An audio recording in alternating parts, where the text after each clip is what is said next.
Kriste, ti si izvor duši, tvojim dahom diše svijet. Tvojom silom raste, cvjeta svako drvo, svaki cvijet. Spasi nas iz zamke grijeha, kao pticu pusti nas. Daj nam gnijezdo na tvom dlanu, jer si ti naš mir i spas. Kriste, ti si izvor mira, pun života vječitog. Samo s tobom mi smo sretni, kao drug uz druga svog. Ispuni nas duhom svojim, upravljaj naš korak ti. Duh tvoj dobri nek nas uči stazi tvoje mudrosti. Kriste, ti si sunce pravde koje nam s Golgote sja. Zagrij naše hladne duše svakog dana iznova. Svojom pravdom nas obasjaj i obnovi našu moć. Svojom istinom nam svijetli i kad padne tamna noć.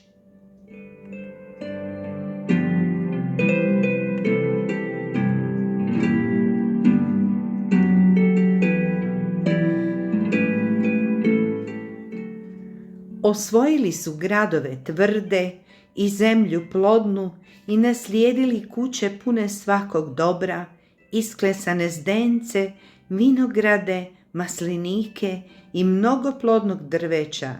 Jeli su, sitili se i debljali i uživali u velikoj dobroti tvojoj. Nehemija, 9. poglavlje, 25. redak.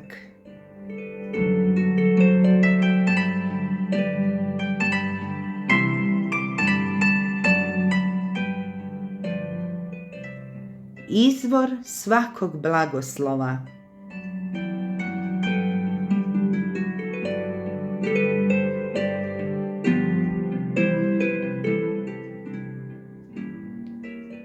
Bog je izvor svakog blagoslova za njegova stvorenja i čovjek njemu duguje zahvalnost za dobre darove njegove providnosti.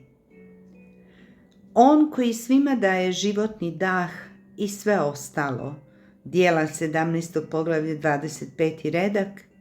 Bog je taj koji ljudima daje snagu da steknu bogatstvo. Ponovljeni zakon, 8. poglavlje, 18. redak. Gospodin je zapovjedio da kao priznanje da sve dolazi od njega, dio njegovih blagoslova vraćamo njemu u darovima i prinosima kako bismo poduprli obožavanje Boga.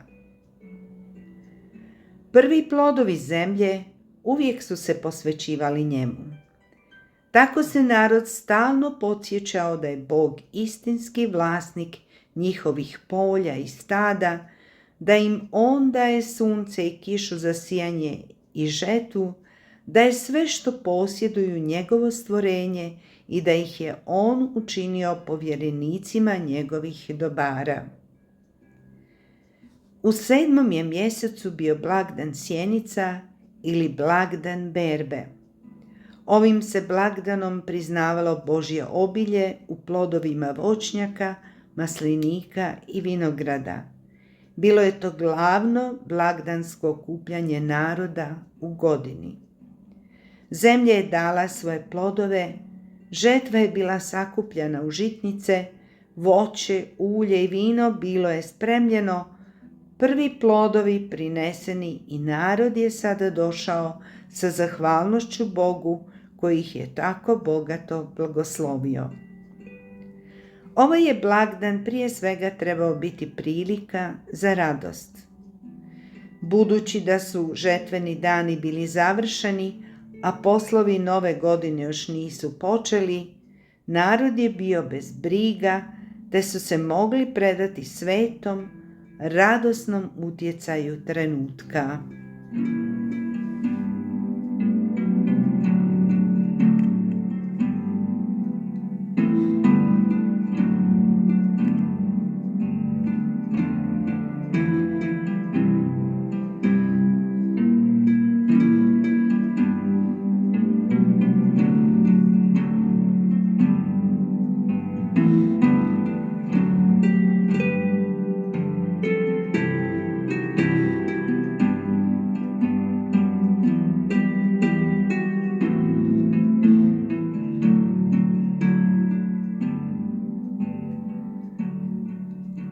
obilje subotnjeg mira, radosti, ljubavi i blagoslova želim svima u ovom svetom Božjem danu.